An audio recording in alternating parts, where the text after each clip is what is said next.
से निकले, जो अनावश्यक रूप से, जो अभी हमने चिन्हित किया है कि जगह जगह पर कहीं पर मजार बना दी गई है, कहीं पर कुछ और बना दिया है, लेकिन उसके नीचे खोजा जा रहा है तो कोई अवशेष नहीं मिल रहे।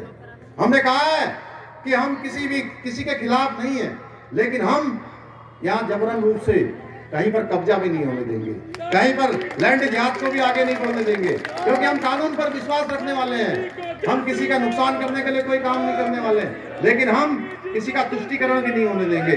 तुष्टीकरण पर भी हम जो है कठोरता से लगाम लगाने का काम करेंगे।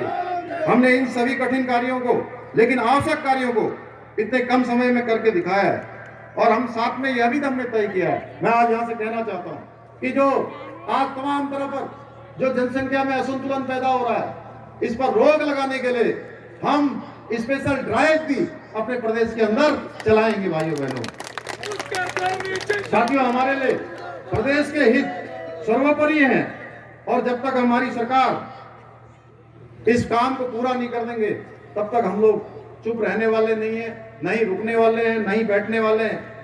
मैं आज आपसे निवेदन करता हूं कि आदरणीय प्रधानमंत्री मोदी जी के एक भारत श्रेष्ठ भारत की संकल्पना को साकार करने में हर किसी व्यक्ति का, हमारी माताओं का, बहनों का, बड़े बुजुर्गों का, हमारे सैनिकों का, हमारे नौजवान साथियों का, सबका योगदान इसमें सुनिश्चित होना चाहिए।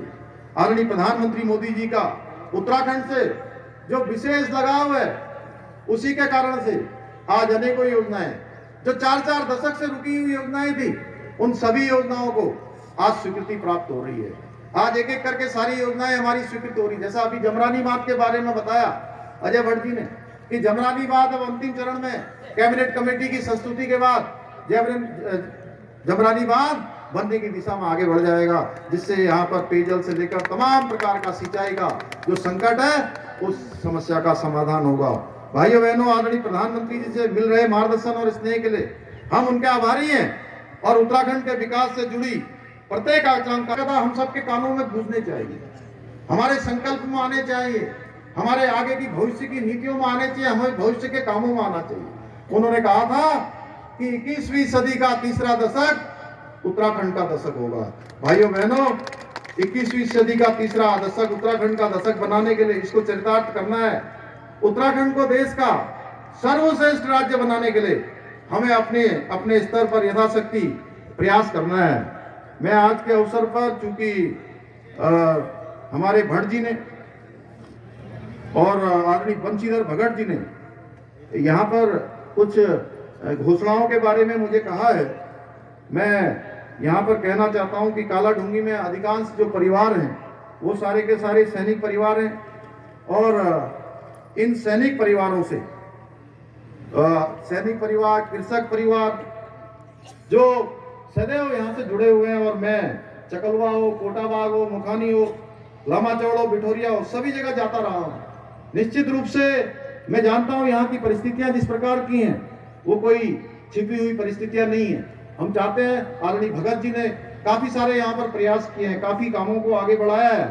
उन कामों को और गति देने के लिए सरकार प्रतिबद्ध है, और मैंने जैसा कहा कि 2-4 घोषणाएं मैं यहाँ से कर भी दूंगा, लेकिन भगत जी तब तक रुकने वाले नहीं है जब तक कि सारी घोषणाएं यहाँ से न हो जाए, और घोषणाएं न भी हो तब भी ये पूरी करवा लेते हैं। लेकिन फिर भी मैं आज यहाँ पर ये घोषणा करता हूँ कि कालाढूंगी के चकलुआ में निहाल नदी पर डबल लेन पुल का निर्माण कराया जाएगा, और हल्द्वानी स्थित रामास्वामी कैंसर हॉस्पिटल हेतु वन भूमि के हस्तांतरण के लिए भारत सरकार से वार्ता करके उसका निस्तारण कराया जाएगा, एवं अस्पताल में सुविधाओं की वृद्धि हेतु भवन निर्माण एवं कैंसर विशेषज्ञ चिकित्सकों की स्थायी नियुक्ति भी की जाएगी। इसके अलावा अभी आपने कहा कि यहाँ पर पंचायत मंडी की अति आवश्यकता है, इसलिए नगर पंचायत कालाढूंगी में उप मंडी समिति की भी स्थापना की जाएगी। मैं इसकी यहाँ पर घोषणा करता हूँ।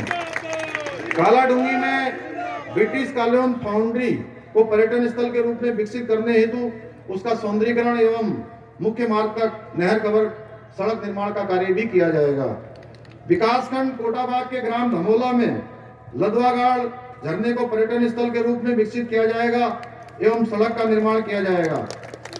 इसके अलावा एक घोषणा, ये घोषणा तो भगत जी ने कहा, मैंने कर दी, एक घोषणा मैं अपनी तरफ से कर रहा हूँ। जो मैं बहुत दिनों से सोच रहा था। आज मुझे यहाँ आने का सौभाग्य मिला। विकासखंड कोटाबाग के ग्राम पंचायत आंवला कोट के तो भटलानी में स्थित प्राचीन हनुमान मंदिर का जीर्णोद्धार एवं सौंदर्यीकरण किया जाएगा। इसके अलावा ग्राम सभा रतनपुर बेलपड़ा विकासखंड कोटाबाग पर तहसील काला ढूंगी देवी मंदिर के पास सिंचाई ट्यूबवेल भी लगाया जाएगा। इसकी स्थापना की जाएगी और बेलपड़ाव में ही सरदार धड़ा में सिंचाई ट्यूबवेल की स्थापना की जाएगी। इसके अतिरिक्त बहुत सारे कार्यों के बारे में भगत जी से चर्चा हो गई है। इन सभी